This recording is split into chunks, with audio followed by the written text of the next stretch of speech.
Qolgan ishga qor yog'ar.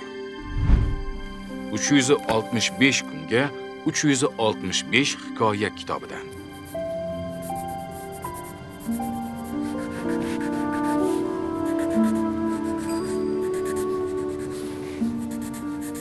O'z ozodligini istab kelgan qulga saxovatpesha shoh sening menga ko'p yordaming tegdi.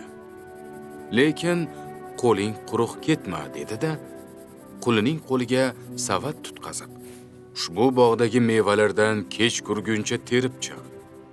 Yaxshi mevalardan terib chiqsang, ozodsan, deb qulni o'zining bog'iga kiritib yubordi.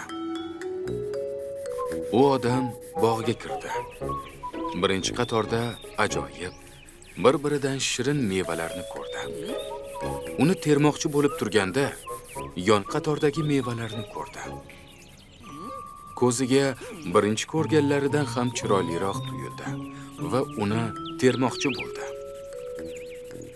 Endi teraman deganida, ularning yonidagi yana boshqa mevalarga ko'zi tushdi va terishni kechga qoldirdi. Shu tariqa u butun bog'ni aylanib chiqdi. Mevalarni ko'rib, keyingisini terarman dedi. Kech kirgach, podshoh uni chaqirdi va mevalarni so'radi.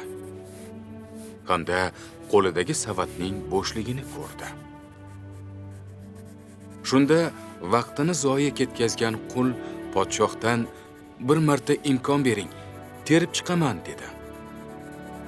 Shoh bu qulni ozod bo'lsa, kunini ko'ra olmasligini aytib, unga berilgan fursat bir marta berilishini, qaytib berilmasligini aytdi va ozod qilish taklifini rad etdi. Kamiga uni jazoladi ham.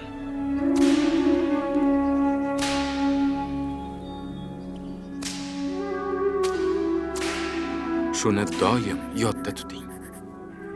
Inson dunyoga aldanib qolgani uchun yaxshi ishlarni kechga suradi.